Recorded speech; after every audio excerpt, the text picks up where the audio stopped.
Yeah, good evening. It's Friday the 18th of September 2020, and this is a Friday night preview show live on the Seasiders podcast. In tonight's show, we'll be looking ahead to Blackpool's league opener at Bloomfield Road against newly promoted Swindon Town. We'll also be speaking to Swindon fan and podcast host Rich Pullum about their opening day win, plays to look out for, and much more. And once again, we'll be looking at that feature of who's played for both clubs. I'm Tom Fielding, and this is a Seasiders podcast Friday night preview show.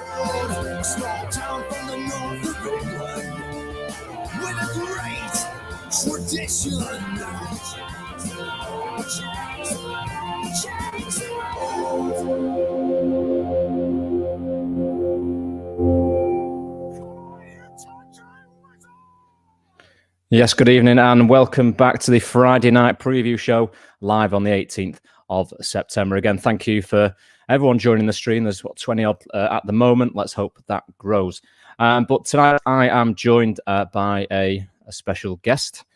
We have got Tom Main, who is a patron of the Seasiders podcast and a lifelong Blackpool fan. Is that correct, Tom? Mute. Yeah. Yes, mate. There we are. Yeah, been supporting the ball for 23 to 4 years now. Been a roller coaster, as we all know. Just for kind of listeners or people watching this who don't know too much about it, just give a bit of a background on yourself and how you got supporting Blackpool. Yeah, so I'm 28 and I've been supporting Paul for, like I said, about 24 years now. I went to my first game when I was about 4. I was brought up by my dad to support them, traditional family sort of upbringing to support the Seasiders, but no affiliation with the place itself. But my dad used to go there on holiday as a kid, and my granddad used to tell him about Matthews and Mortensen, etc. He then went as a teenager, then therefore I went there as well. So it was pretty weird supporting Blackpool whilst living in Ipswich, but I stuck true to the Seasiders and we're here now. So that's good to hear that your loyalties didn't change to the tractor boys down there.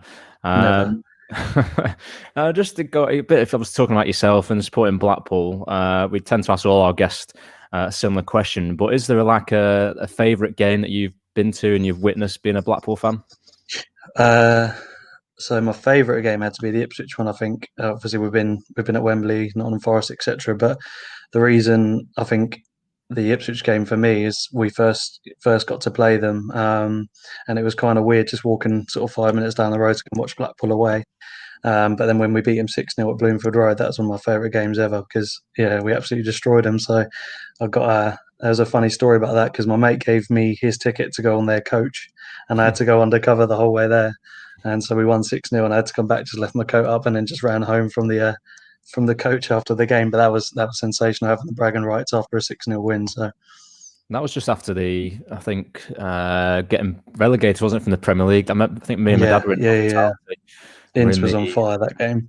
Yeah, in the northwest corner and up there, and just watching it, thinking if we can get promoted again this year. It didn't happen, which nearly, but a good thing for some reasons, but obviously it didn't happen. But great memories. And again, it's great to have you on the show this evening. Well, obviously, the main focus is Swindon, who Blackpool host this Saturday when 1,000 Blackpool fans will be inside the ground. And that's a great achievement for everyone working at Blackpool, everyone associated there to make this happen. I'm sure those 1,000 people are going to enjoy the time. And are you one of them, Tom?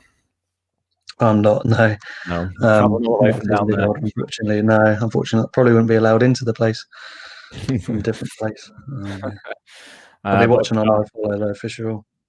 Yeah, I'll be watching iFollow as well, unfortunately. None of the Fieldings got any tickets to go in and watch the game live, but like I said, many people will be supporting the club in a different way by paying money in iFollow, which is great to know. But I want to touch on last weekend's game against Plymouth, not to review and go for everything, but talk about the positives from that game. Just first of all, what were your thoughts on Blackpool's 1-0 defeat away at Plymouth?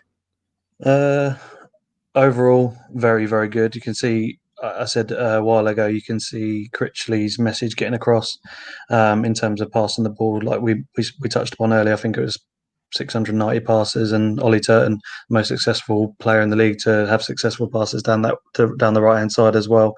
I think the only thing we didn't have was consistency in our shape, and we didn't create enough chances for the ball retention we had. So I think that's something you'll start seeing coming on the future weeks. But it was certainly good to see that pass and pressing pass and pressing sort of side to our game, because they made it very difficult for us after they scored first. So I'm glad you brought up the passing side of things, because me and you were chatting just beforehand about Blackpool's passing accuracy and all the stats that were going on. I'll bring it up on the screen so fans can see. Here it is.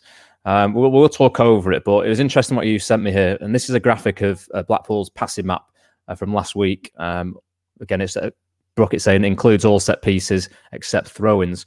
Just when you look at that graphic, should we say, what are your initial thoughts when you look at that? We're busy. A lot of successful passes and a lot of movement off the ball. I think specifically looking at the two centre backs, quite a lot out of position, not around sort of our goal area. I think Kai and Yates had a really slow game and they didn't get involved as much. And I think that sort of states the fact that they hardly touched the ball, and Yates had to come very wide to see the ball. My favourite player was was Mitchell and Robson, and I think they're the most consistent in terms of their position. And Robson looks a hell of a player on the ball, really composed. And once he gets to full fitness, I think we'll see a real strong player for us and very critical one during the season as well. I think on the first podcast I did, we reviewed players coming in, and Robson was one of those players I thought would be like the David Vaughan of 2020, someone who's going to come collect the ball and give the ball to players who can. I'm not saying he's not creative enough, but give it to those more creative players up front. When he looks at Kai, obviously that map doesn't show the great game, which we'll come to in a second. But again, if he can be that guy who gets the ball to centre halves, brings the ball forward, dictates play, like you said, we've got one hell of a player on our hands. I think he needs to allow Keshi to play. I think Keshi kind of hunted for the ball a bit too much against Plymouth, but if he allows him to sort of play the ball, pass it to him in that number 10 role behind Yates and get Yates in a lot more rather than Yates and him trying to hunt the ball down to make things happen, we'll certainly score a lot more goals. 18 to 19 chances were created by Blackpool last weekend. Again, that's a huge positive going forward. But I guess you look at it in the negative side of that. There's only 4 shots on target, and that's where you look at highlight Yates' position. Really, on you looking at the map here, if people are watching, you can see that he tends to be come out wide, collect the ball.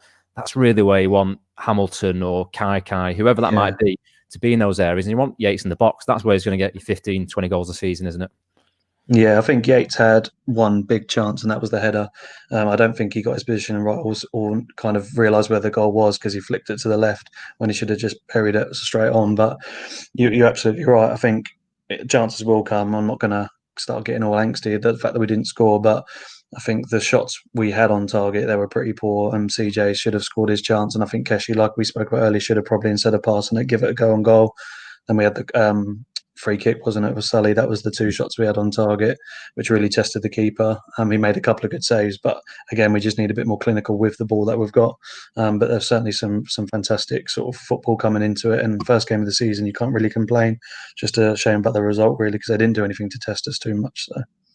Yeah, I thought, if I was looking back at the game, and I thought Plymouth, once he got that goal, sat back and allowed Blackpool that possession, and was it 490 passes, maybe 500 passes they made successfully, which is a great stat. But when a team's sitting back and allowing you that space, it's quite easy to do that.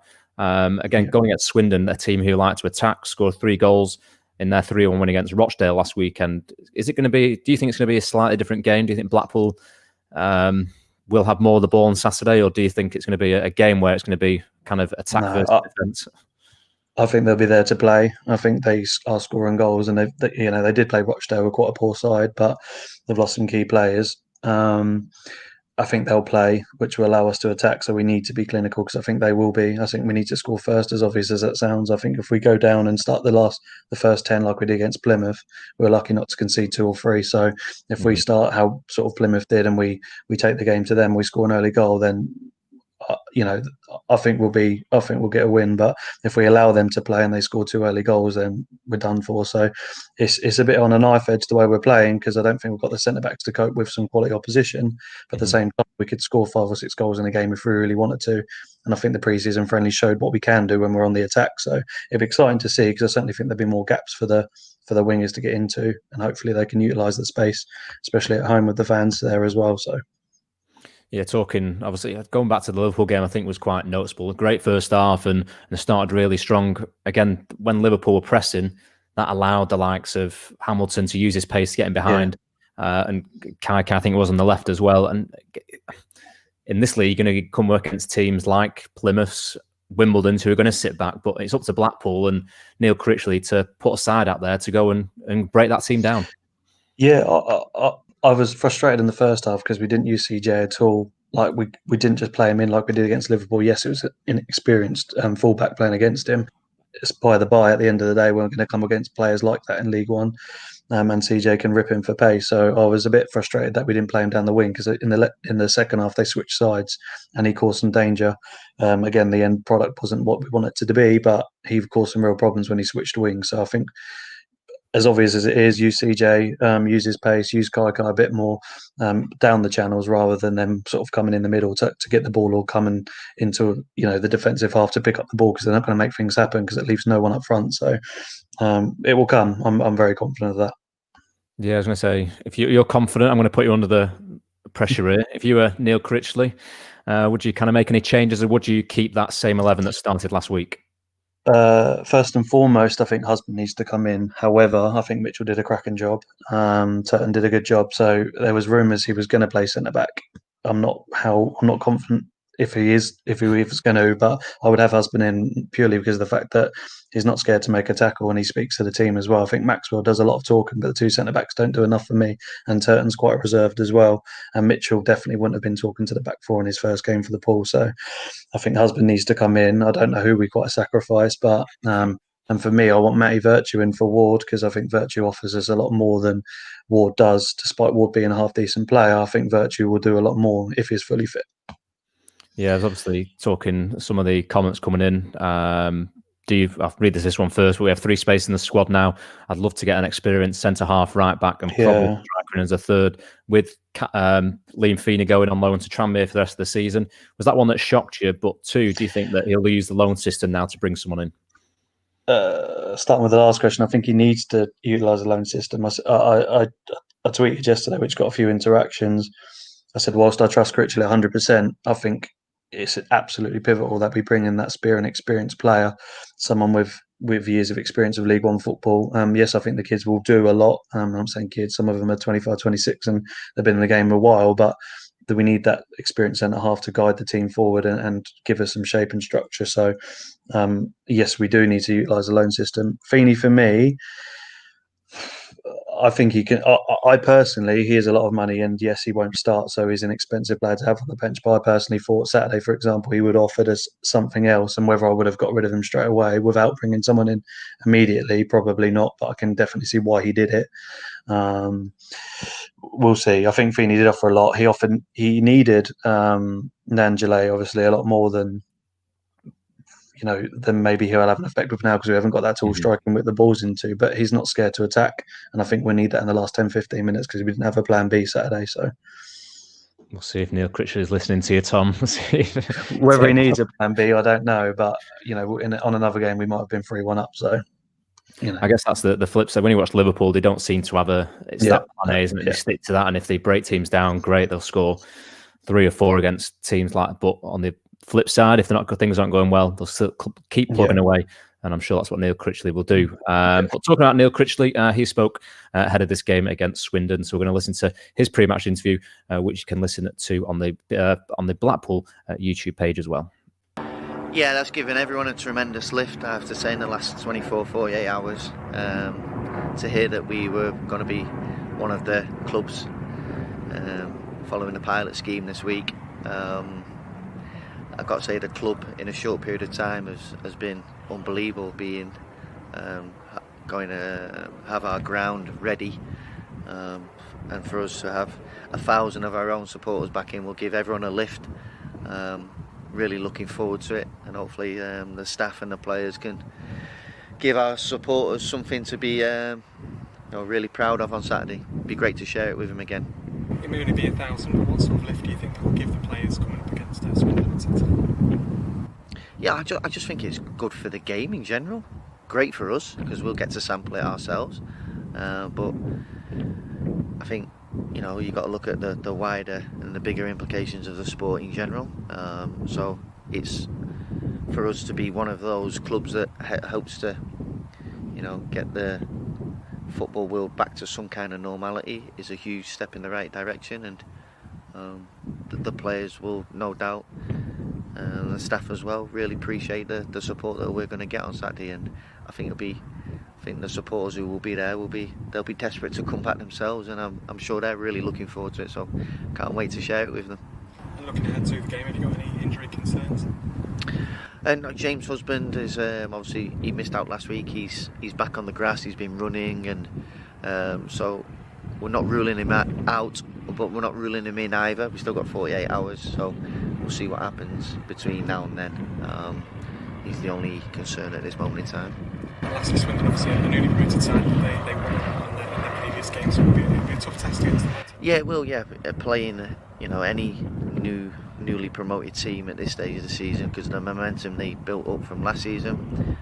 Similar scenario with Plymouth last week, and they had a good victory last week. They've got a really good way of play attacking football, like to pass the ball like we do. So I'm sure it'll be a really good footballing game, and it'll be a tough game for us. And if we can produce a similar level of performance as what we did last week, then hopefully we can pick up a better result. Yeah, that was Neil Critcher there speaking ahead of Saturday's game against newly promoted Swindon Town. Tom, what are your initial reactions when you listen to that? He's talking about the fans running the ground. They're going to play a huge role on Saturday, aren't they? If Blackpool are going to get 3 points. Yeah, I think it's vital. Like Critchley said, for the game in general, it's just weird watching TV now, watching the football and having no fans at all, and not having that roar just before kick-off. So I think it's a massive step forward for the club. And like Critchley said, it's credit, because a lot of teams, I think roughly 7 or 8 matches have pulled out of that. So it shows the clubs didn't have enough time, but the Blackpool been preparing for that since lockdown. I think Ben Mansford said the other day. So, whilst a bit jealous that the fans get to watch, I'm just super proud that they get to come back, and it'd be good to see them on the telly supporting the team. So hopefully they can make some noise for the team to get 3 points. It's going to be interesting, isn't it, with all this obviously COVID going on? It's obviously a global pandemic. Do you think kind of supporters will be cheering, or do you think they might be quite reserved for the first game, not knowing what to expect from maybe stewards, the club, or even people around them? I think how I would react, I think instinctively you'd want to say, like, come on the ball, like shout throughout the game, probably, if you're away from people, just as long as you're using your common sense, as Boris would say. I think it's quite difficult not to cheer, but maybe not as rowdy as you would usually be. Some will take in the game, some will be probably sensible and just analyse the football, and I think you get a mixture of things, but overall there'll be some atmosphere in the stadium, so it's difficult to gauge, isn't it? Watching the Brighton match when they played Chelsea in the friendly, it was just bums on seats, not much cheering at all, not any sort of speaking, so it's still quite silent and eerie, but it's just good to see humans in a stadium rather than sort of flags and cardboard cutouts, I think. Oh yeah, you say that right. I'm going to echo what you say there. But obviously, Critchley also spoke about players in contention. You briefly touched on James' husband there. I missed out the game last weekend due to an injury, it's believed. So he said in there he's 50-50. He's not ruled him out, but he's not ruled him in terms of definitely starting. But like I said, Mitchell had a really good game at left back. First, obviously, the league start for Blackpool, and he's just going to go from strength to strength, isn't he? Yeah, I like Mitchell. Again, whether Liverpool putting their all in the first half, but he was, it was decent. It was decent to see him sign quickly, because I was shocked at McDonald and a few others leaving as well. So I think is going to be important. So, and as you see, I think when it gets to full fitness, he's quite a confident young player as well, so he could come into his own. So I don't know how he can play there, but like I said to you before the Plymouth game, I heard there's a chance that Husband could play centre back. I don't know how. I don't know how he plays there, or if that was just a rumor. But would I swap him out for one of the two if he could? Probably. I like. I'd probably swap him for Nottingham, I think, because he looks uncomfortable on the ball. And I think Marv's is going to come from strength to strength as well. I think in the second half he made some good tackles, despite, I think, of Jeff got when he went through 1-on-1. I think he caught back at 1-0. He went back, didn't make a rash challenge, got round him, got the ball out for a corner, and I think in the second half he looked a lot more composed. Whereas Nottingham, I think, is quite solid. Don't get me wrong, I'm not slagging him off, but at the same time, a few comments on Twitter as well. He makes a 5-yard pass look like a Charlie Adam 40-yarder. So, he really tries to get the ball out of his feet and play, but he also takes his time to do so. So I probably wouldn't have that on the ball. And if Husband can play there, I think we need him personally. I've watched him at Fleetwood for a year, and very kind of professional in what he does at left back, but can step into centre half. Yeah. And I thought a few times last season he came in that role. I think the third centre half on the left side. So we know he can do it, but again, it's up to Critchley whether he wants that right balance. But again, Yeah, he might stick with the team. They didn't do much wrong, did they? But I think we were so far out of position in some instances that teams like Swindon 100% will score 1 or 2 against us early doors. So we live and learn, or we trust Critchley. But like I said, we need that experienced centre back, and I'm surprised we haven't signed one yet. There was talks of the Bollard from Arsenal, wasn't there? But he's quite young, so we'll see. We shall see, indeed. Going back to some of the comments about supporters in the stadium, Scotty Martin said, should get a mass Zoom call on the big screen and let us chant from home. That'd be quite a good idea, actually. I've also got another comment from Tim Fielding. Going to be weird atmosphere until we get decent numbers back in great. Agreed. That we're one of the test games. Again, huge kind of congratulations and thanks goes to Blackpool and other staff there for getting this over the line. Again, I think it's only 8 clubs, 8 teams or 8 grounds are doing the test. There was, I think Luton and a few others pulled out. The funny thing is Peterborough, they've got a local game on and they can have fans back. They've allowed it, but they're not allowed it in their main game. The council said no to that, or the club can't get ready for it, but their local club can get for it. So I don't think it'll be long unless there's another sort of national lockdown. I think, fingers crossed, we can stick at least 1,000 fans and then go to a bit longer. But there's no reason why you can't have a few thousand in an outdoor arena. And there's been tests in other sports, so providing it isn't silly and they sit down and watch, yes, cheer. But I think it needs it. At the end of the day, I don't think COVID's going to go away so quickly, and I think football needs it in general, and clubs need the money, and fans need to see their clubs for their own mental health as well. It's massive. It's massive to have football back in general. So. Definitely. Just a few more comments before we move on to what Richie Wellens said. But he said, if husband is fit, will Kai be under threat from Mitchell, who used to play left wing for Manchester United? Good comment there. I've also got one from Sam Early. He says Ballard is captain of the Arsenal under-23s tonight. Very interesting, to be fair. Again, a player who I think went to Swindon last year. I think he only played 1 game, so hasn't got the experience, but again, there's another option for Critchley to have. David Jackson says, credit to the club for putting the game, for getting the game open for fans at such a short notice. And then a final one before we move on. We need a centre-half. Charlie Mulgrew would fit the bill, leader and a good defender. Definitely agree with you there, Mick. What we're going to talk about now is, we don't have the audio or a video from Richie Wellens, but one quote that me and you did find on social media, it's just a short one from Total Sport Swindon.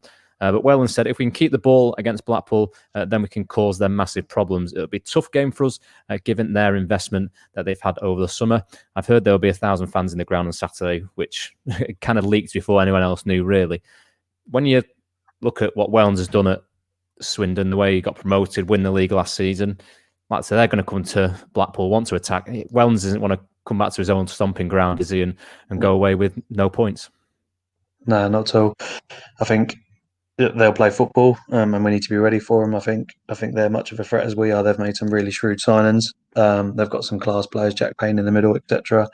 And like you say, if they go in early doors and we're not ready for them at the back, then they'll smell blood, and they'll they've got a lot more quality than Plymouth have up front. So I'm looking forward to the space they leave on the positives, trying to keep it positive as I can. But we also need to be ready early doors. So I think. Could be 3-3, probably going to be a 0-0 though, isn't it? I said that last week, and it was quite a close encounter, to be fair. And obviously, despite all of our chances and some shots at goal, but you talked there about key players and ones to watch out for. You mentioned Jack Payne there last season on loan at Lincoln. I think he played over 25 games there. Joined Swindon in the summer. A bit of that playmaker in the middle, along with Johnny Smith, winger who's on loan from Bristol City. Had loan spells at AFC Fylde, Tranmere, and Oldham. Like I said, they're going to be a completely different threat going forward than Plymouth, and it's up to Blackpool's defenders if they can cope with that, because if they can shut them out and we can score down the other end, should be the first win of the season for us, shouldn't it?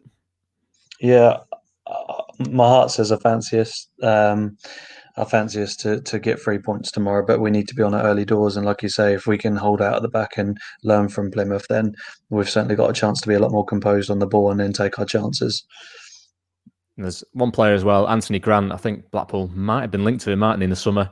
There's a video, weren't there, on Twitter when Pesci and Yates with him in the car, and they counted to 3. I think it was in Spanish or something to make it the third. So all the Blackpool fans thought that was it, and he signed, but not to be. Whether that broke down or whether it was a joke for the Swindon fans, I don't know. But he's decided to stay on, and is a pretty big soldier in the middle. So. Yeah, I've seen him play a few times over the last 3 years. And again, he's that player who just seems to break down play, be that kind of engine in midfield, and it's going to be big up aerial to threat as well. A big area effect going forward, but it's going to be up to Robson and whoever's around him, hopefully Virtue, just to make him work a bit harder. Because again, he's a player that can dictate the play, and if he can link the ball through to the strikers that they've got and plays to go forward with Swindon, again, I'm sure Critchley would have done his homework before me and you've mentioned it at 8:30 on a Friday evening. Yeah, I hope so anyway. What I want to talk, we talked about Wellens there before as well. It's a bit of a shame really that there's not more fans in the ground, because that really could have been something special and really got the atmosphere going, isn't it? Because again, he likes to be that pantomime villain, someone that he likes getting stick off the fans, and he thrives off that. A good character for sure. A good character. Him and Critchley, very different, aren't they? Rick Critchley's more reserved. Yeah, chalk and cheese. I think. I don't think Critchley's one to get wound up, judging by his personality. I like the way he talks and comes across. So I think he will have his fiery side, but whether he ever shows it is another question. We don't know enough about him yet, do we? But Wellens will certainly be animated from the start, a bit more like a Warnock type character. So it'd be good to see how they interact with each other. And yeah, we'll go from there. I remember Wellens against Charlie Adam. And Charlie Adam, I think one of his first red cards was one of his first games, wasn't it? Yeah, and the fans really got behind Charlie when he tackled him and soon forgot about Wellens being at our club quite quickly. But yeah, that was some good moments with Wellens at our side. But yeah, soon as King Charlie came in and did that to him, the fans kind of cheered on Charlie. So he usually creates a good atmosphere when being here. So it'd be interesting what the odds were if there were obviously no COVID and fans were allowed in. What the odds of Wellens getting sent to the stands? That would have been definitely worth a couple of quid on that, to be fair, wouldn't it? Absolutely. Talking about Wellens, we couldn't not talk about him and not show this goal. I've got 2 versions to show you. One's more comedy, but if those don't remember, it's his goal from the halfway line against Port Vale. I think it was in the 2004 season, but we'll play it here and we'll have a bit of reaction with the comments afterwards.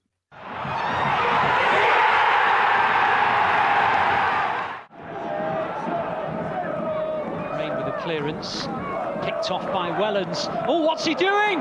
Brilliant! Oh! Well, to have even thought about trying from there was audacious enough, but to have executed it with that precision, well, that is just class. If that had taken place in the top division of any league in the world, we'd see it over and over again. What a goal that was. And just like the commentator said, if that scored in the top divisions of the English Football League or abroad, that goal goes global, doesn't it? But unfortunately, it was probably on a cold Saturday with a wind blustering around Blackpool, but a great goal from Wellens there. Yeah, I think Wellens tried that at least 20 times in a season. I remember absolutely. I remember going to Layer Road once, and because Layer Road used to stand right behind the goal, you were literally yards away. Wellens tried it from the halfway line. They just had Dean Gherkin shout "shit" behind the goal, and the ball rattled off the bar. He was always wanting to try and do the keeper, and I remember that quite well. Yeah, he was a class player. He really was. I know, me and you've watched this before, but I couldn't not show this video with alternative Any excuse commentary. for Partridge. Any excuse for that. So if you're obviously a Partridge fan, you know what's coming. Payne with a clearance, picked off by Wellens. Oh, what's he doing? Shit! Did you see that? He must have a foot like a traction engine. Goal! Oh, I really couldn't not show that, to be fair. I had to be done. I saw it and I was just thinking, this has got Partridge all over it, to be fair. Brilliant. But great goal. And again, it's going to be an interesting to see how he is on the touch line. Just a few comments coming about that video. Forgot about the red seats. Again, very stand out, don't they, those seasiders ones, to be fair. But it's nice to know that they're all tangerine now all around the ground. We're going to move on to a kind of, I've lost where I am now, kind of looking back at the 2 sides. We've talked about Wellens there coming back to Blackpool with his Swindon side, who, like we said before, got promoted from League 2 by winning the league after the points per game was brought in after a national lockdown. But looking back at the two sides, they both faced each other 36 times. Blackpool have won 12 of those encounters, with Swindon winning 7, and there have also been 17 draws in the league meetings. Never met in the cup, which is quite bizarre. But looking at the last meeting, it was in February 2016 at the County Ground. Swindon won 3-2 with Nicky Jose scoring a hat-trick that afternoon, Tom Aldred and Phyllis Kirk scoring for Blackpool. But the last meeting on the Fylde Coast was 5 months earlier. Mark Cullen scored the only goal of that game to give Poole all 3 points. Tom, when you look at those stats and Blackpool winning 12, 17 draws, it can't be a draw, can it, on Saturday? I don't like to think so. I think I say it now, depending on how the game pans out, a draw wouldn't be the worst result if we play well. I know fans won't want to hear that, but they're a good side. One of us will win. I think if we score early, we'll be in control. I think if they do what Plymouth did, they could have hurt us a lot more. So I don't see a draw. I'm going with a 2-1. Blackpool. I think Yates will score, and I'd like to think Keshi's going to get a goal as well. So two of their old players that they love, or that now don't. But I'm hoping for a 2-1, and we get an early goal and see it out till half time, and then hopefully double our lead and probably concede late on to finish up on an edgy sort of 10 minutes. But I'm hoping we win 2-1. Yeah, John Aspinall, who's away. He says 2-1 to Blackpool, easy. Yeah. We'll see if his prediction comes through tomorrow. David Jackson says 1 apiece. I think I'm going to go for a 2-1. I think I'm going to join John on the 2-1 for Blackpool. I think it'll be a attack versus defence both ways, and again, it's up to which defenders or which set of defenders seem to keep the other ones out. I don't know how they played second half, but you can say they lost 1-0 in the second half, but they did concede against Rochdale, and I don't know if they took their foot off the gas or whatever, but it'll probably be unlike Wellens do. So it's interesting to see how Rochdale sort of reacted to going 3-0 down quite early on, especially at home. So away. So we'll see how they start. If they don't score, we might get a quick fire 2 goals and be in control the whole way. So it's difficult because it's so early on in the season. So we'll have to see. Yeah, we've got some more comments in. Alison says 3-2 to Blackpool. That'd be a good score. Steve BFC 55 says 4-2 to Blackpool. Seren White, hopefully if we pronounced that right, she says 5-0 to the Super Seasiders. That'd be a great result, that wouldn't it? Shelley Johnson says 2-1 to Blackpool. Bison says 4-0. I'm guessing he means 4-0 to Blackpool. Swindon aren't a good side. Punctuation really does help reading those, but hopefully you do mean 4-0 to Blackpool. Lee Good says 3-1 Pool, and Tim Fielding says 3-1 Pool as well. So there's a few. I'm sure there'll be a few people having a bet on, and let us know in the maybe I'm being pessimistic. review on after the game, which we'll do a 606 style show where fans can come on and have their say in the game. Fingers crossed, Neil Critchley's side can pick up all 3 points. Obviously, going back to kind of the games, the Blackpool will be looking to extend their unbeaten record against Swindon at home. The last defeat was in 1979 when Swindon won 1-0 at Bloomfield Road. So again, stats seem to be in our favour, and it's all important about getting that first win, isn't it, for Critchley? He's been here a few months now, only had 3 league games in charge, should we say, but he'll really want to get that first win, won't he? Yeah, I think, like I said to you, I like the way he comes across. I mean, I think he'll be gagging for his first win as well. But I think he knows it's going to take time to what he's going to do. And I think winning tomorrow will be a perfect sort of start for our home campaign. He'll be desperate. And he needs. I think the longer we don't win, he'll start to feel it a bit more, and he's going to be. So he's going to be dealing with emotions that he hasn't felt before as a first-team manager and hunting out that first win. And I don't think he's a sort of manager to become desperate, but if we can win tomorrow, I think he'll start to calm down and we can really start, start a winning sort of mentality early doors.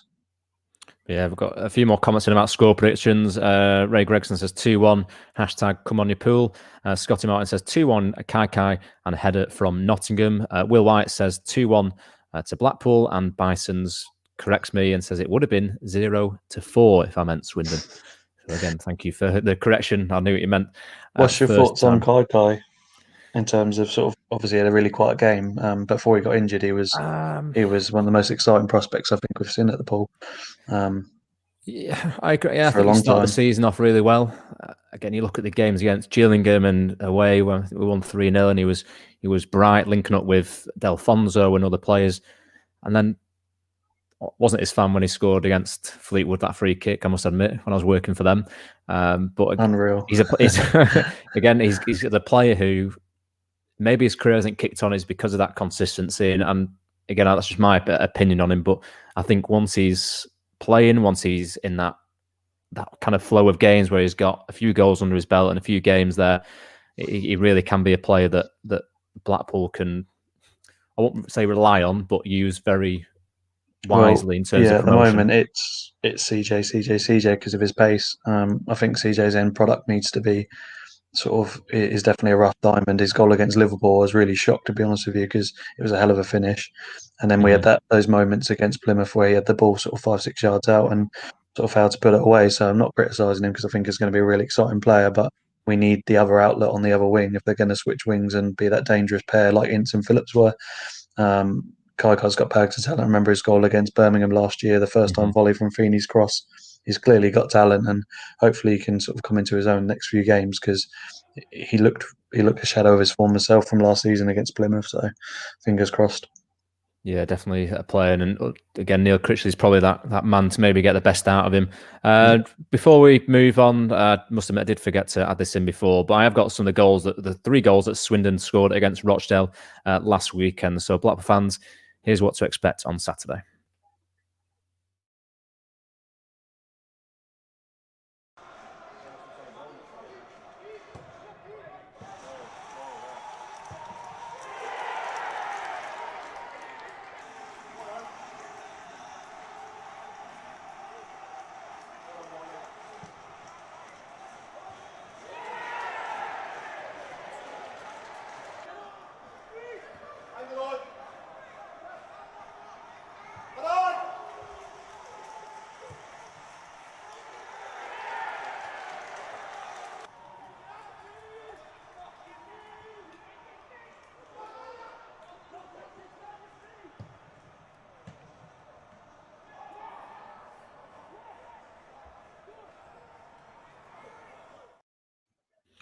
I'm still not sure how that last goal went in when I watched that back over the 10 times.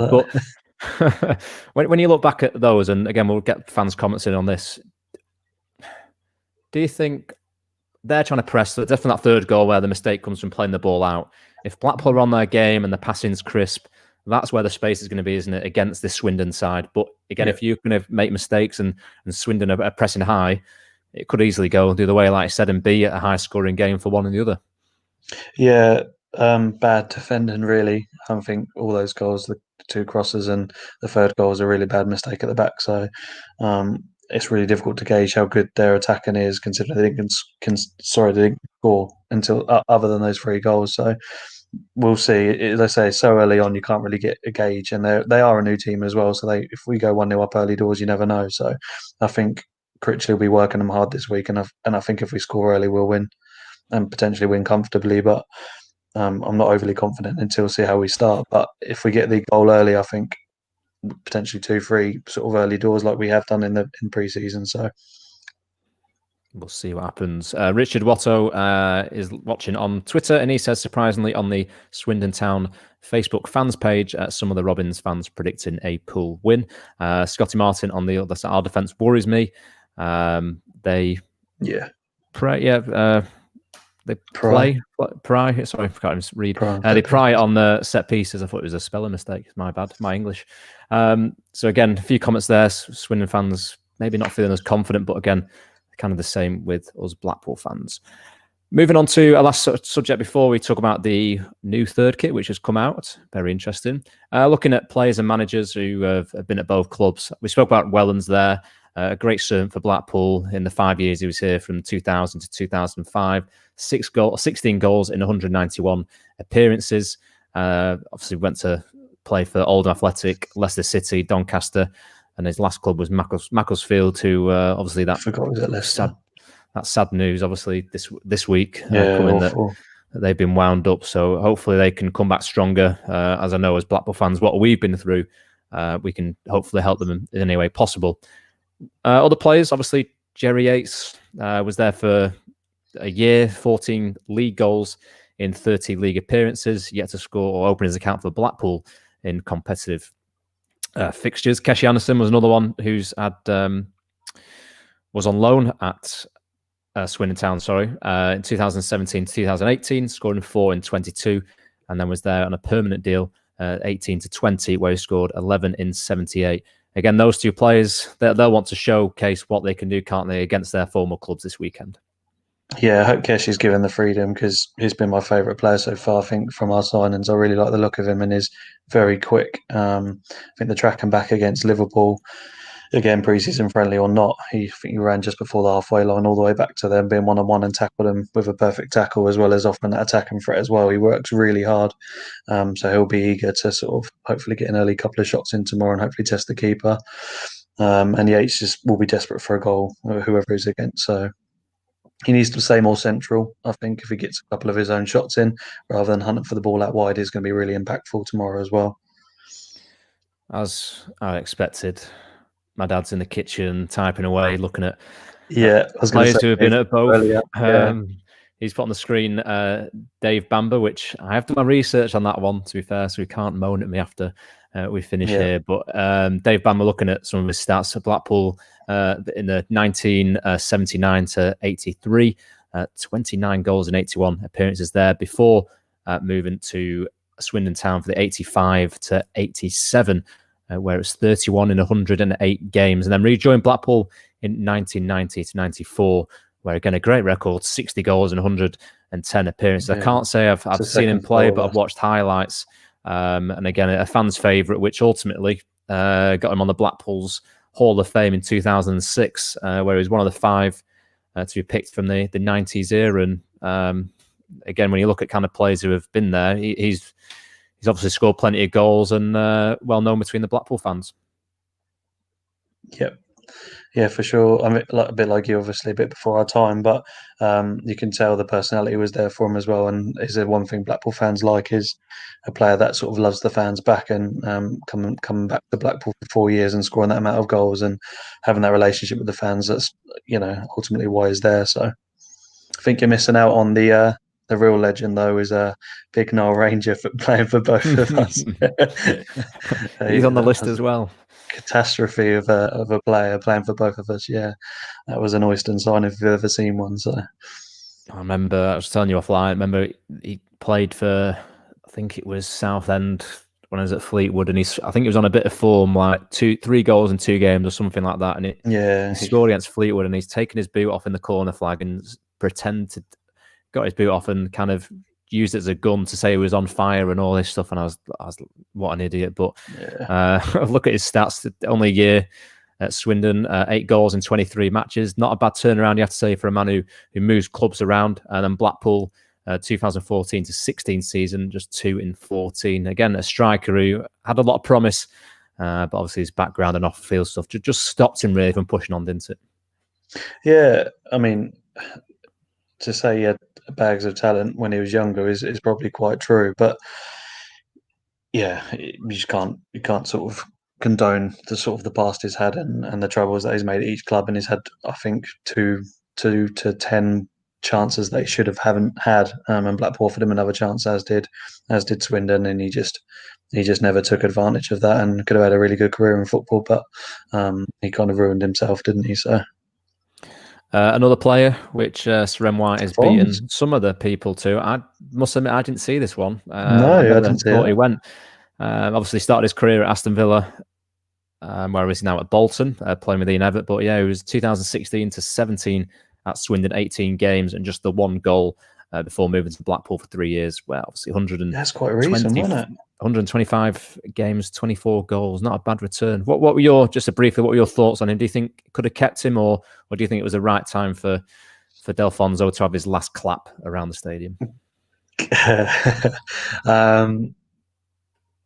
Not good enough. I mean, not good enough. If he wants to build a team that's going to be challenging for Championship, And there's plenty of players out there that are much better than Delfonso.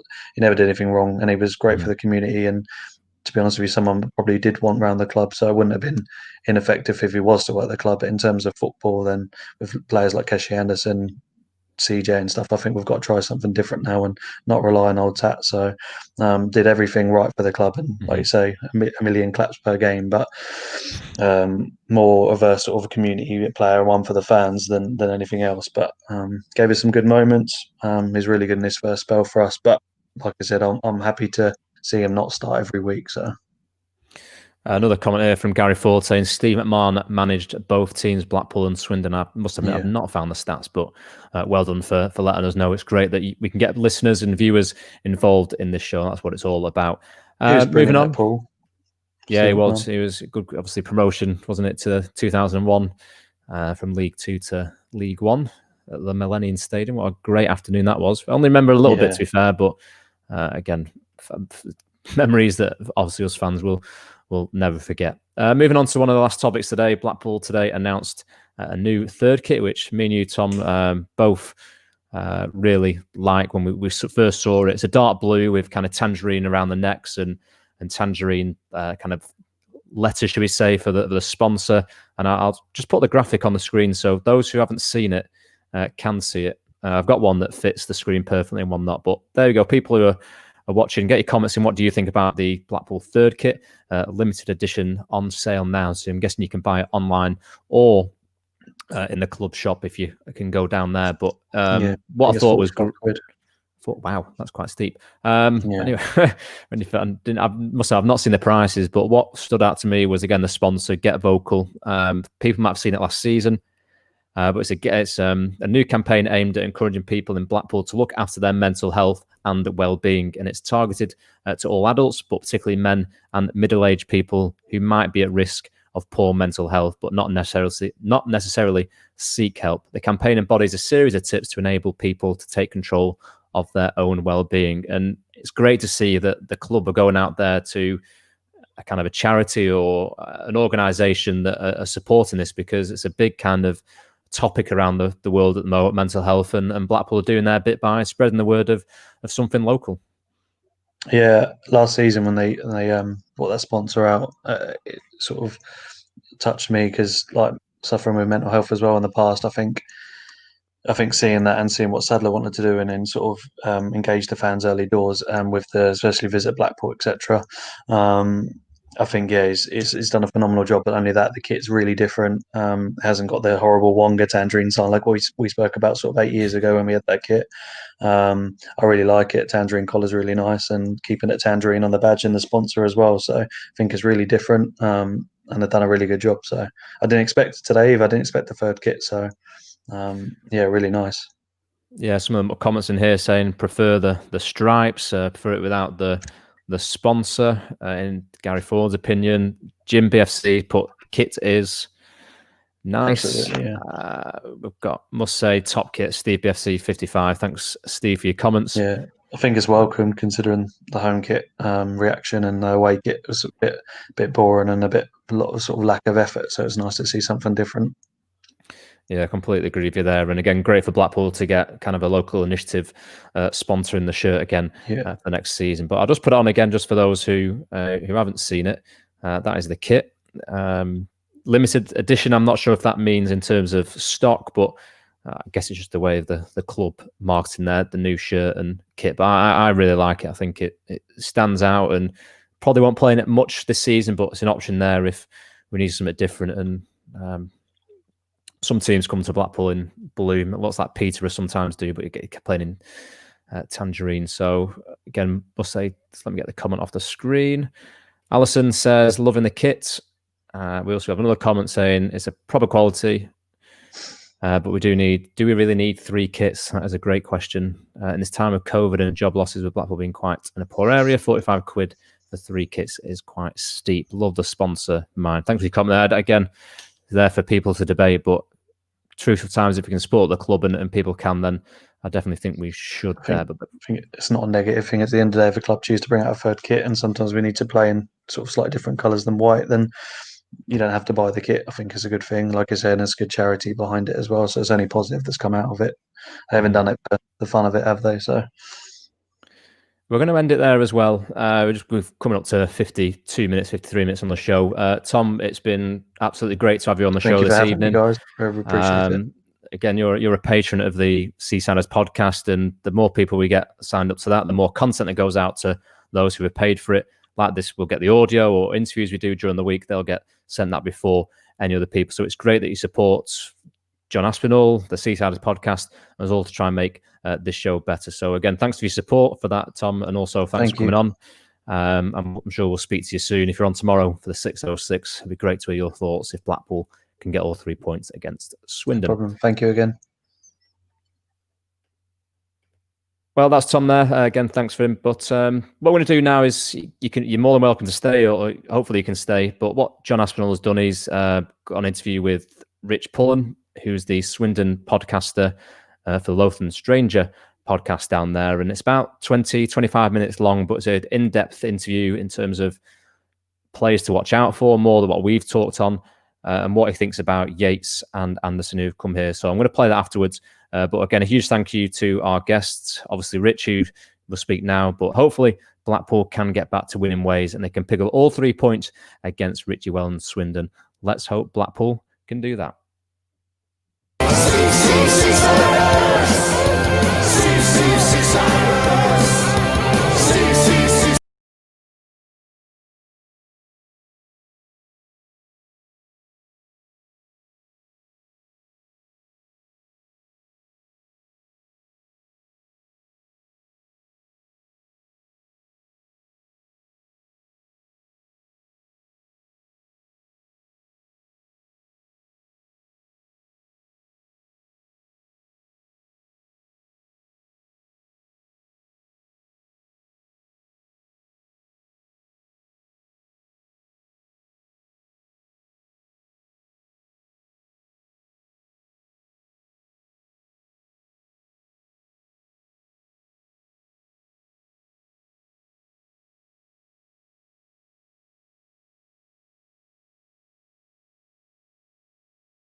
Yeah, we both chatted on the last pod when you kindly gave us the lowdown on Keshi and Jerry. You're obviously joining us today to talk about Saturday's upcoming game against the Robins and what to expect. Just firstly, wasn't it funny that your name came out first out of the bag for our first ever home game? We did joke about this. We knew it was going to happen. Yeah, we knew it was going to happen. It was inevitable. As the only downside is you're allowed 1,000 fans in. I would have preferred it to be behind closed doors. Obviously, rather have it, filled with fans of both teams. But the thought of a certain couple of players, celebrating in front of those 1,000 will be galling. You've stolen my thunder there, Rich. Look at your little banner there. That was at number 8. So let's pretend that didn't happen. So let's move on to the first question of this interview, which is a bit of a report, a bit of a lowdown on what happened against Rochdale. You had a good win to your opening campaign in League One. You beat Rochdale 3-1. Do you want to just tell us how that game went and were you good value for your win? Yeah, it was certainly not the hardest 3 points that Swindon will win. The reality is Swindon were very well organised, did their job very well in the first 45 minutes especially, but Rochdale were trash. They weren't very good at all. They played a very similar brand of football that Swindon did when we got relegated in 2017. That's never good. Never good, because we were woeful. So that sort of continuous play from the back they were playing, regardless of how it was going. And, it's very pretty when it works, but when it doesn't work, it just looks aimless. And, we capitalised on it. Swindon played a very good pressing game in the first 45, did what needed to be done. But I don't really think we went we were challenged too much, and they had one shot on goal really, and they scored it in injury time, which is always a little bit of a concern. So very, very happy that Swindon won the game. Don't get me wrong, and there were some standout performances, and we will be good attacking wise, but it's hard to gauge how Swindon will be against Blackpool, for example, who had a very difficult opening game of the season away at Plymouth. Yeah, so Anthony Grant scored in the game. I did notice there was a bit of bants, wasn't there, about that from Keshi playing a few mind games with the Swindon faithful, with that famous picture of himself at the Manchester Piccadilly station going "Uno dos tres," I believe that was it. Well, that never materialised, that move in the end, and Anthony Grant's obviously gone on to score and your first goal, I believe, for yourself. I think did he get the second? He got the second, I think. Tyler Smith got the first. Yeah, he got the second. The what was his overall performance like? And were you glad that he's re-signed? Yeah, we're very happy that Anthony Grant stuck around. I mean, in relation to the Keshi jape, as somebody who fell for that hook, line, and sinker, I mean, the Uno dos tres thing, that was the second thing that he did. There was a much longer video on Instagram it was a live stream, and that's what I saw. And it was him and Jerry, and sort of just parked up waiting for Anthony Grant to arrive at Piccadilly. And they were doing this live stream to announce a winner for some sort of competition. And then, Manchester, Grant rocks up. Blackpool seemingly linked to everybody at this stage. Zeki Friars was linked.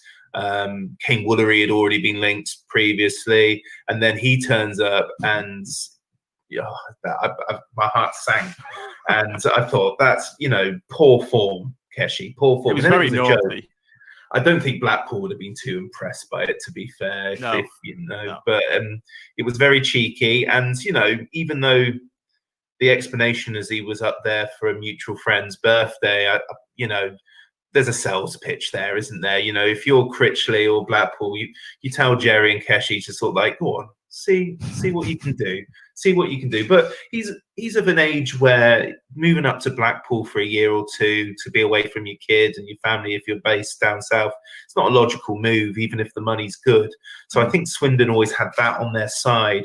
He was captain on Saturday because our club captain is perennially injured, sadly, and even if he is a League One footballer, he's so influential in the dressing room, and he's adapted well to the new squad because a lot of his friends did leave in the summer, and he's just he's been there, done that. Friends leave football clubs, and he's played in enough for enough of them to know that that's a part of the industry, and it's symbolically a really, really important signing. Whether he'll be our key player like he was last year as player of the season, I don't know, but it's brilliant to still have him around because he's very, very popular. Yeah, so I think if he had joined Blackpool, let's move on to the next lower third there, which you can read. So I think if he'd have joined Blackpool, I think this would have been more of a air quotes grudge game than this is. So my question is, so given the recent history between our two clubs, even though you rightly pointed out that technically we've only signed one Swindon Town player, one. Jerry Yates' side, obviously, he was a lone player. So would you say this is a grudge match of sorts for the Town faithful? Obviously, there's the added spice of Richie Wellens' return to Bloomfield Road in a managerial capacity, and it's good that there'll be some Blackpool fans there to remind Richie of his time at Blackpool. And I'm sure he'll enjoy that as well.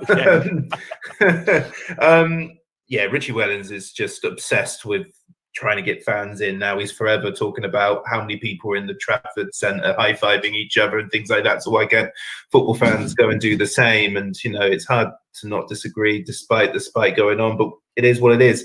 Is it a grudge match? To a lot of fans, yes, it is, especially those who are just so embroiled within social media. Blackpool fans have done a very good job at winding Swindon Town fans up, and vice versa. It is. If Jerry Yates scores and does his classic celebration, or I don't know who's going to be shushing though, because there's going to be no Swindon fans in there. He'll go somewhere. And if Keshi, if he scores, then there'll be a slip that he won't walk away going playing it down. No, he'll be reveling in it. Yeah, well, him and Jerry will pop and lock, I'm sure. So it's one of those things. That's it. Yeah. It is. Swindon fans want to win this game. I don't think anyone's looking forward to it too much. It's one of those ones where everyone's going to try and play it down, and then we win if we win and give it the big one afterwards. But there was a lot of noise this summer, wasn't there? I mean, Blackpool fans were enjoying the relentless links. It seemed like some journalist, Alan Nixon, just used to put Swindon, guess who wants your player?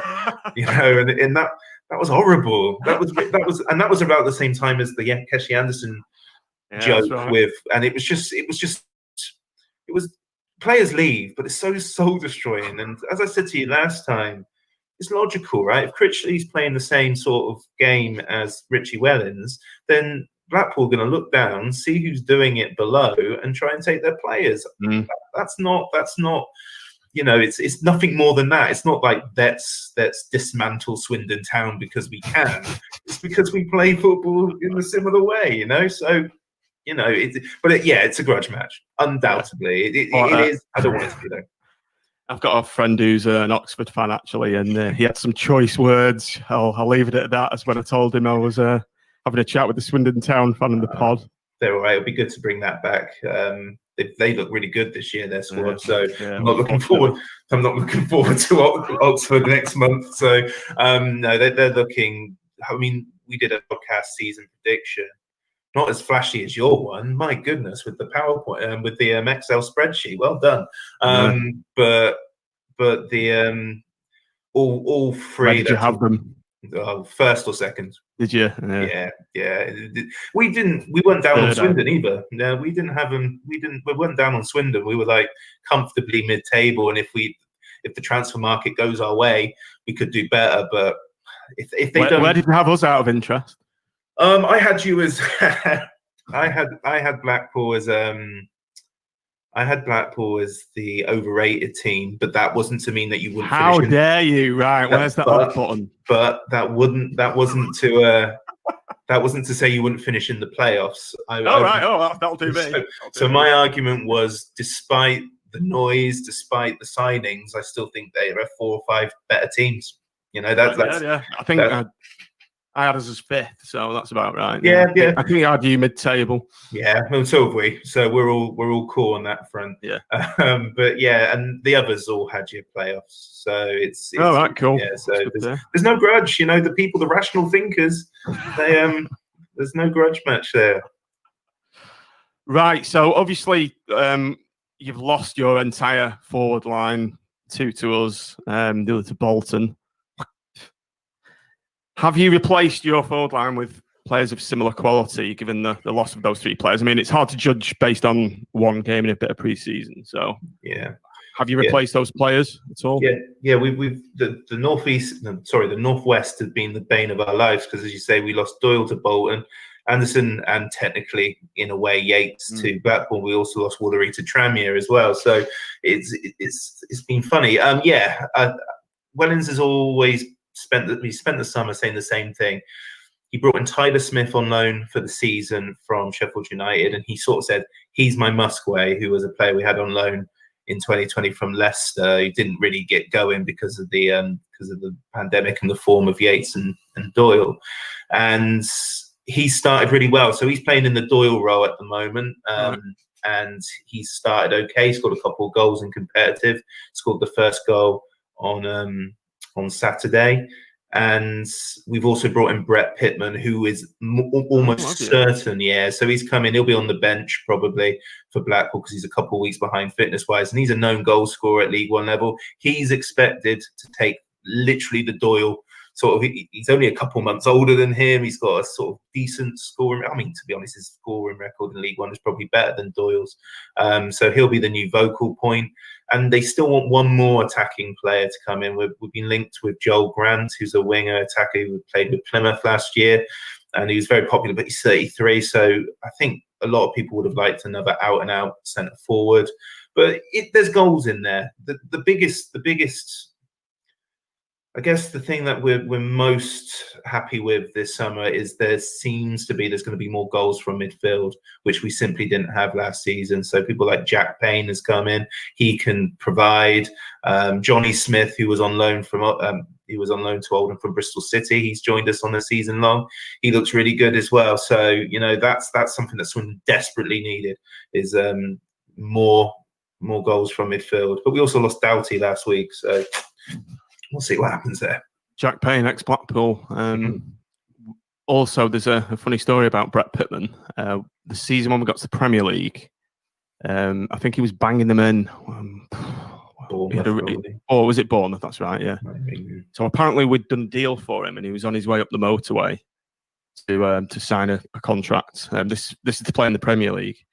And he turned his car around as he was approaching the stadium because he'd been offered, I think it was £1,000 a week more by Bristol City. And we thought that was an extremely strange decision just for the sake of a few grand to not play in the Premier League. So last time, I think our paths crossed, I think a couple of years later in the Championship, and he was playing for Bristol City and we destroyed them about 4 or 5. And the whole ground was chanting, "Pitman, what's the score?" Pitman. He took it in good grace. Actually, he was laughing about it. So right, yeah, fair enough. I get you. But yeah, a very odd decision that I thought. No.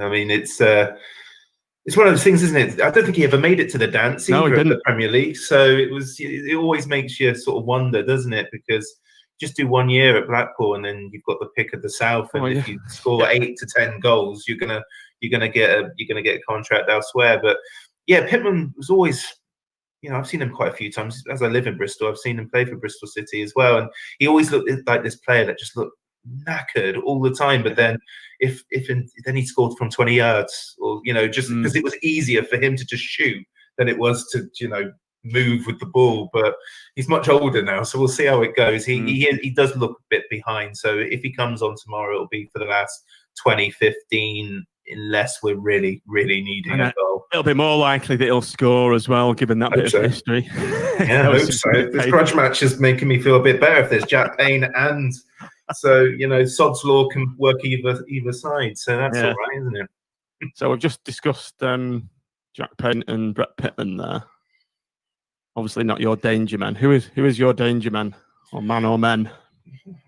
I like Johnny Smith. That's the player that I've cited, who I've predicted will be like our player of the season, because I just think even if he's not our best player, I just think he's got the ability to create stuff. I think Jack Payne could be up there. Jack Payne's been described by a lot of fans who from clubs he's played for previously, where when he's good, he's brilliant, but when he's not, he disappears into the abyss, which we've had our fair share of those over the years ourselves. So I don't discredit that sort of sentiment. We'll have to see what happens with Payne, but I really hope that that's okay. But yeah, I think Johnny Smith is the guy too. He was on loan with Tranmere when they went up a couple of years ago.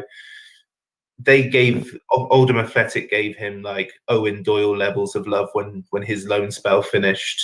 And they did basically nothing. So it just shows you how sort of like popular he is with fans, and he's looked really good from the games that we've seen so far. So I'm going to go Johnny Smith, but there are a few flair players. I don't think it's going to go to the centre forwards this year. I think it's going to be one of the midfielders that take it.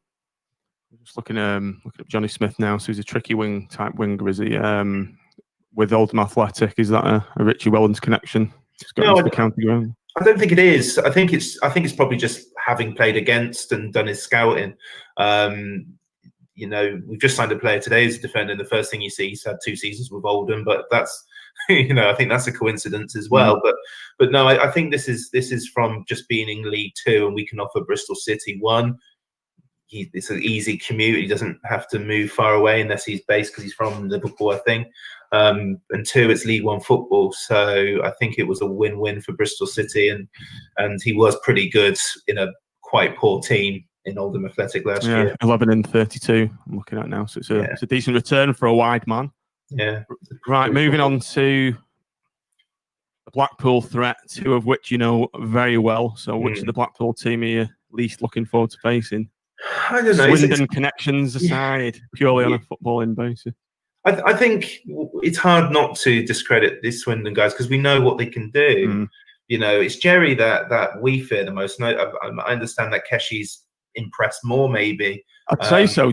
Jerry's been a bit of a disappointment for me, to be honest. He's scored a couple of decent pens, but they're pens, right? It's a lot of industry with a lot of little end products. I'm just hoping he's a bit nervous. So are you surprised to hear that? No, not really, because Rotherham couldn't understand the fuss, could they? So the Rotherham fans were a bit like, I can't believe we're getting a fee for Jerry Yates. Right. So, and that's when we were all reading up that he was joining Blackpool. So, while Blackpool fans were too busy sort of lording it over Swindon fans, Rotherham fans were wondering what on earth what was going on, which is quite funny, really, isn't it? But sometimes players click at clubs, don't they? And not at others. Who are Blackpool's that just like they're superstars, but they went elsewhere and it was just like nothing? Yeah, we spent a lot of money on Joe Nuttall for Blackburn last season. He's, in a word, garbage. Done absolutely nothing. He banged him in at Blackburn reserves. Now he's gone to Northampton, so he's going to do well there apparently. But it's funny, isn't it? It's a funny one. I think the documentary This Country sort of did a little bit on Sam Parkin, who was brilliant for Swindon, but couldn't do it elsewhere, mostly because of injuries and things like that. But we definitely had the best. I like Sully Kai. Is it Kai? Yeah.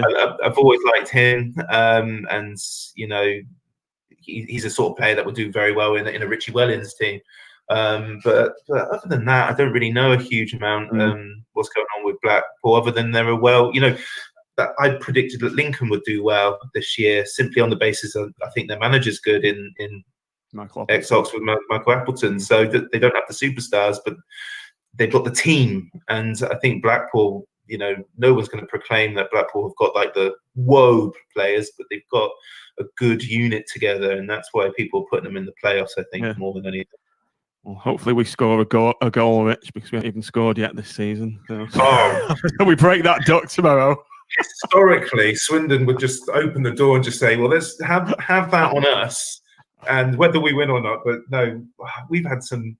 I always remember Wayne Hennessy when he was an up-and-coming goalkeeper. He was on loan at Stockport, and he had the clean sheet record, and the game that would have got the record was against Swindon. I don't think we had a shot on target. That's the sort of thing Swindon do. We're charitable. I think we played Gillingham once when they hadn't won in 23 games.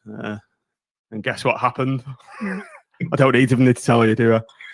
So we did discuss the ground just then, in the opening segment. So Blackpool versus Swindon has been selected for one of these test case grounds. There's going to be 1,000 fans in the ground. It's great that football's back with fans in the stadium, but do you think Blackpool will have an advantage given we've got 1,000 home fans in the stadium and Swindon will have none, or do you not think it'll make a difference?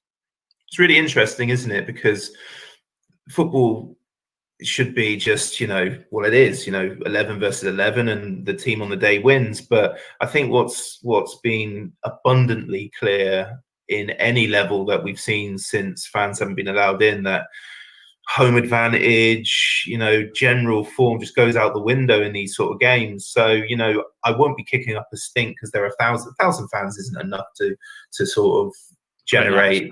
No, I mean, there'll be something, and fair play to them. And I really hope they enjoy the fact that they have the privilege of being able to go to those games, because it is a great one, and not every Blackpool fan's going to be able to get in.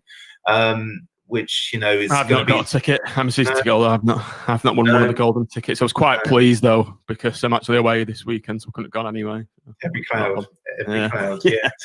But that's the dilemma that Swindon, that football clubs have to have now. Where if they're only letting a certain amount in, and they've sold X amount of season tickets, they've got to try and do a lottery, or they try and do a fairness scheme and things like that. I don't think 1,000 fans is quite going to rattle, footballers. I mean, you never know. All it takes is one to get in the ear of another, doesn't it? But it's happening at a time where it looks like things are going to go a little bit more, the second wave and things like that. It just seems like it's happening at a time which is pointless. But that's nothing to do with this fixture. It's great that people are going back in. It's great that they're at least trying to find a solution. I don't think the lack of Swindon, it's going to be a game of who's up for it more. Will Swindon go to kick two players around or are they going to sort of be motivated by it because, Richie Wellens likes to win these sort of games. So we'll see. We'll see how it goes, but I'm not certainly against Blackpool as well. So be interested to see what Richie gets up to anyway. Right, Rich, we'll just close out now. This one's just for a bit of fun. What's the first word that comes into your head when you think of the word Blackpool? Tired, man. I'm just tired about it. It's just I'm tired. I'll give you jaded. I'm quite relieved that we're getting this particular. I don't necessarily mind the fact that that the Swindon one is late. That'll be by the season will be almost finished by that point. But just so happy to get the Bloomfield Road game out the way. I walk my daughter to school every day, or bring her back, and the road that I pass every day is Bloomfield bloody Road, just taunting me. I don't fear Blackpool. I don't. If we lose, we lose. It's one of those things. And if Keshi scores from 30 yards and gives it the big one, that happens. But when's your child due, by the way? In just over 2 weeks. 2 weeks. Wouldn't it be funny if not funny, but wouldn't it be ironic if your wife dropped a day early and that day was tomorrow, and maybe you'd have to name your daughter Bloomfield or something like that if it's a boy, Jerry, perhaps? Yeah, that'd be interesting, wouldn't it? Yeah, she won't be happy if it's born on Saturday, I tell you. So no, that I don't think. I've got no.